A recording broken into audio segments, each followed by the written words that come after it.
Hello and welcome back to Supposedly Fun. My name is Greg. I am here today because we are approaching the end of the month, which means it's time to do a book haul and talk about the books that I brought into my library this month. If you follow along, you already know that in 2022, I am trying to be a lot more intentional with my book purchasing. For one thing, this is because I don't have a whole lot of space in my library, and I'm trying to be very deliberate about the things that I bring in and give space on those shelves. I've also been learning a lot from book haul revisits, which I have been doing for at least the last year, I believe longer. I'll put a link to the most recent one in the description box down below. In the revisits, I look at books that I've purchased and brought into my library in the same month, but 1 year or even now 2 years in the past, to see how many of those books I have actually read. And that is really helping me be a much more intentional book purchaser. I've had a bit of a wild ride so far in 2022. My January book haul was fairly small. February's book haul was a lot bigger, but I give myself a little bit of credit on it because a lot of the money that was spent in that month was given to me as a gift in terms of like gift certificates for, say, Montana Book Company, and I cashed a lot of them in, and I still think I stuck to the idea of being a much more intentional book purchaser. And just because I'm trying to be intentional doesn't mean I can't have a big book haul, but the more I have big book hauls, the less likely it is that I'm sticking to the mandate that I've given myself. Well, I'm happy to report that March was a pretty good month in terms of my intention to be more intentional and be really careful about what I bring into my library. I only have 4 books to talk about. And being honest, 2 of these were actually purchased in the month of February. I just didn't talk about them because they were the contenders for the LGBTQ in translation read-along for April and May, which I am co-hosting with Jen, the librarian. I'll put a link to where you can join that discussion down below. So I purchased them in February, but I didn't want to talk about them until March because in the beginning part of the month, people were able to vote on which one they would like to read as part of the read-along. And I didn't want to tip my hat or anything like that. I wanted to wait until people would be ready to vote to talk about these books. But that means I need to put them in a book haul somewhere. So they are going to be in the one for this month. And because my book haul is pretty small, I can spend a little bit of time actually talking about these books as long as I want. I don't need to feel like I can rush my way through all of them, which is kind of nice. And I want to talk about the winner of the vote for the LGBTQ in translation read-along for April and May. First, that was Before Night Falls by Reinaldo and translated by Dolores M. Koch. I ordered this from Powell's. I ordered both of the books from the LGBTQ in translation read-along from Powell's. They had used copies available there. The photo of this book that they had online was not the movie tie-in, and I was really excited about that. But then the movie tie-in showed up, and it's fine. Usually I avoid getting a movie tie-in if possible, but I'm not opposed to it. Like, I'm not going to get rid of it just because it happened to be that. And it is in good condition, so I'm not going to complain about it. It's fine. Everything is fine. This is nonfiction. It is written by Reinaldo about his life growing up in poverty in Cuba. He became a rebel fighting for revolution. As an adolescent, he became very disillusioned with Castro. After that, he was also a gay man at a time when homosexuality was criminalized in Cuba. He was imprisoned. He was tortured. The movie adaptation, I believe, covers all of that. And I'm thinking I might try to see it once I have actually read the book, and I'm planning to start it in April. Ultimately, he had to leave Cuba for the United States. The Dust Jacket says that this book, quote, confirms the power of the outcast to see and record the truth, end quote. And that is one of the things that made this a really interesting book for me and a contender for the LGBTQ in translation read-along. I have wanted to read this book for like 20 years since the movie came out. And I've been holding off on seeing the movie because I wanted to read the book, and I haven't read the book, so the movie never happened. So now I might try to do both in April. We'll see how that goes. But I'm really excited to read this and talk about it with the people who are going to participate in the read-along. And again, I will put a link to where you can join the Discord server in the description box down below. You are welcome to join. We would love to have you. I think this book is going to be a particularly interesting conversation. And it was written, I believe, after Reinaldo Arenas was diagnosed with AIDS, which he did ultimately die of. That's not a spoiler. He talks about it in the introduction of the book, which was published in 1993.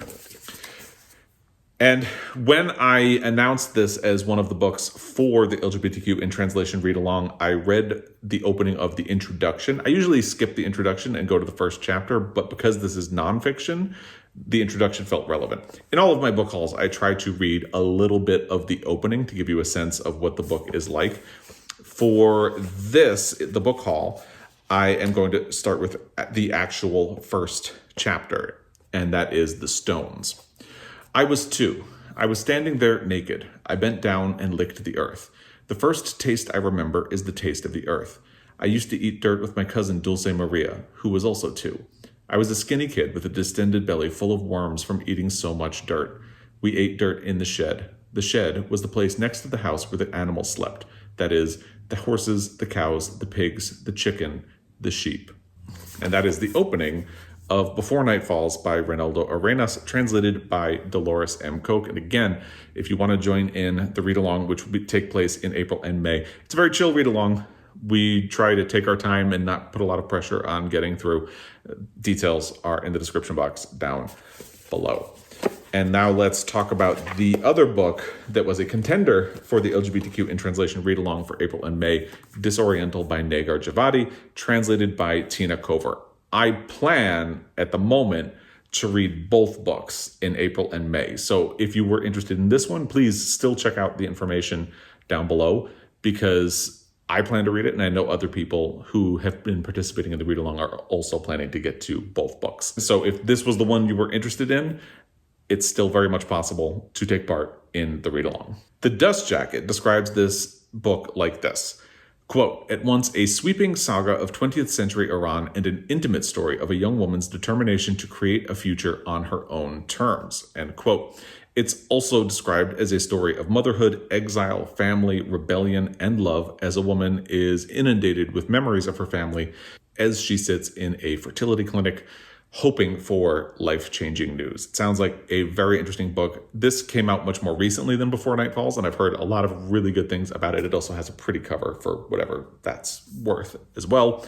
It's a really gorgeous Europa edition of the book. Again, I found mine at Powell's and ordered it online. And let's do the beginning of this book. Chapter 1, The Escalator. In Paris, my father, Darius Soder, never took the escalator. The first time I went down into a metro station with him on April 21st, 1981, I asked him why. His answer was, escalators are for them. By them, he meant you, obviously. You, the ones who are going to work on that Tuesday morning in April. You, the citizens of this country, with your income taxes and compulsory deductions and council taxes, but also your education, your intransigence, your critical minds, and your spirit of solidarity and pride and culture and patriotism, your devotion to the republic and democracy, you who toiled for centuries to achieve these mechanical staircases installed meters underground. And that is the opening of Disoriental by Négar Djavadi, translated by Tina Cover. So there are actually only 2 books that I purchased in the month of March, and let's start talking about those now. The first one is All the Young Men by Ruth Burks with Kevin Carr O'Leary. This book has been popping up online a lot for me, and the more I heard about it, the more interested in it I became. And I thought it was only available in the UK, but it turns out it is available in the US, so I was able to order a copy from Montana Book Company, and they got it in for me. And here it is. What I did not know about this book was that it has been a source of some controversy. First, let me say that this is a memoir about the time Ruth Burks was a single mother in Arkansas who formed deep friendships with AIDS patients at a time when most people shunned and avoided them. She became an advocate for them. She took care of them. She took on a sort of parental role for people whose parents had abandoned them in the hospital and was with them when they died. And she herself became shunned and ostracized from the community for what she was doing for these gay men. This book also has quotes on the front cover from both Bill Clinton and RuPaul. The quote from Bill Clinton is, "This book will make you love Ruth as much as I do." Apparently, she or her family knew Bill Clinton while he was the governor of Arkansas, and he, as governor, helped her get relief and food, things like that, supplies for these gay men, like a charity. And RuPaul's quote is very short and simple, a must read. But getting into the controversy, that comes into play because while no one seems to question that Ruth Coker Burks did what she says she did, there is a question about how many men she claims to have helped. She says she worked with more than 1,000 men who were dying of AIDS, a number that journalists have been unable to verify. She also held a GoFundMe campaign to build a memorial to these men whose ashes she claims to have buried in secret so their graves would not be desecrated.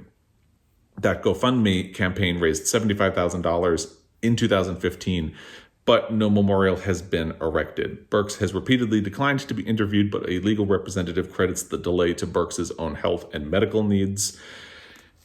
One of the things that has frustrated journalists who are trying to look into this is that they want specifics about the people she says she cared for and died, and she says she is unable to remember things like names, dates, exact locations. I don't quite know what to think of that. I mean, I have the book now, so I feel like I will still read it, and maybe I'll make up my mind about what I think once I'm done. I think that is helpful information to know going in, that, you know, there is some question as to how much of this is true. It does feel like almost sort of A Million Little Pieces, like by James Fry, because there's truth in it. The question is how much of that has been expanded into untruth. So it'll still be interesting. I have less of a sense of urgency to get to this book because of all of that, but I'm still interested, and I will still get to it at some point. Let's do the opening of the book. This was also a Lambda Literary Award finalist. I feel I should point that out. There are great photos inside as well. But let's do the opening of the book. Part 1. Chapter 1. I watched the 3 nurses drawing straws. The tallest one drew the short straw, which I thought was funny.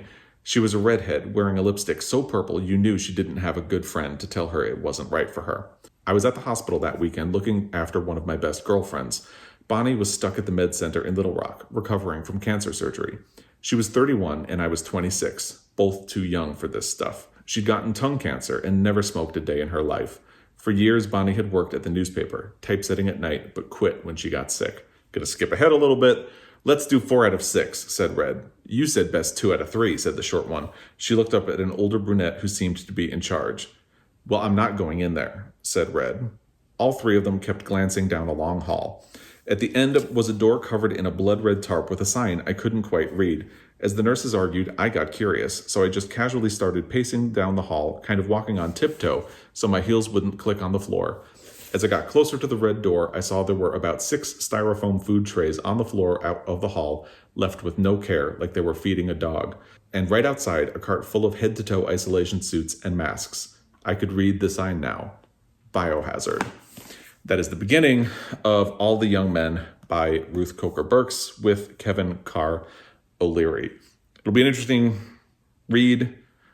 Again, I think it's good to know the potential good, the potential bad, and hopefully that will help me when I do eventually get around to reading it.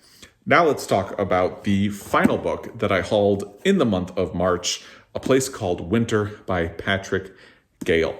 I have been hearing a lot of really good things about Patrick Gale recently. He has a new book coming out this year. Unfortunately, for anyone living in the US, this new book seems like it is, at least in the beginning, only going to be available in the UK. But I've heard so many good things about him and his writing that I was kind of curious about that.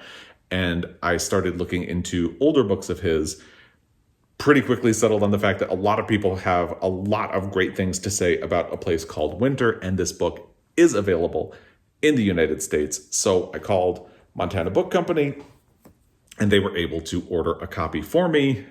And here it is. It arrived the same day as the Ruth Coker Burks. Interestingly, this is also loosely based on an actual family mystery for Patrick Gale. I can't say this for sure, but the surname of the protagonist is Kane, which I guess is to play off of Gale, maybe? I don't know. I haven't read it, so I don't want to speculate too much. It follows Harry Kane, who is caught in an illicit, read homosexual, affair in Edwardian England that threatens to have him arrested. He is forced to abandon his wife and child and sign up for a new life across the ocean in the prairies of Canada. Life in this unforgiving and remote wilderness is challenging, but Kane settles down in a town called, you guessed it, Winter. There he will fight the land, the threat of war, and a magnetic madman, and he will discover strength and, quote, a capacity for love beyond anything he had ever known before, end quote. I've heard so many good things about this book. Jen, the librarian, is a fan. I believe she said that her wife counts this as one of her all-time favorite books, which really has me intrigued in it. Jackie McMenamin, who is a commenter, has also had really great things to say about it in particular, so I'm very much looking forward to this book. There's actually a photo in the back, and I just realized as I opened it that Harry Kane is the name of Patrick's great-grandfather, so maybe it's the literal name and not a play off of Patrick Gale's own name. Anyway, let's do the opening of this book, which has a map of the Grand Trunk Pacific Railway Saskatchewan line. I didn't realize this was Saskatchewan. Sean the Bookmaniac is from there, so that's fun. And actually, while I'm looking at the stuff in the beginning of the book, there's a quote from Armistead Maupin, who was the author of the Tales of the City books. And he says, in this delicious novel of illicit love and bold reinvention, Patrick Gale takes us on a great North American adventure with all the fleet-footed grace of his much-beloved British family sagas. So there you go. There's also a quote from Helen Dunmore, who I've seen pop up around BookTube as well.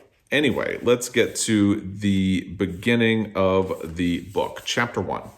The attendants came for him as a pair, as always. Some of them were kind and meant well. Some were frightened and, like first-timers at a steer branding, hid their fear in swearing and brutality. But this pair was the most unsettling kind, the sort that ignored him. They were talking to one another as they came for him and continued to talk to one another as they fastened the muff on his wrists and led him along the corridor to the treatment room. He was the first in that day, so the echoing room, where even ordinary speech was magnified to a shout, was quiet except for the sound of filling baths. There were 8 baths in a row, only 3 feet apart. From a distance, they looked like ordinary baths. Close to, they were revealed as having a kind of hammock slung in the water. And that is the opening of A Place Called Winter by Patrick Gale. Really looking forward to this. I've heard a lot of really great things about it. And there you have it. Those are the 4 books that I brought into my library in the month of March, or at least the ones I'm counting as having brought into my library in the month of March, because as I said, 2 of them were purchased in February, but I wanted to hold them until this month, just to make things complicated. If you have read these, if you know anything about them, I would love to hear your thoughts in the comment section down below. If you have recommendations based on these, I would love to hear that as well. Leave all of that in the comment section, and as always, I really appreciate your time. I will be back. Until next time, happy reading.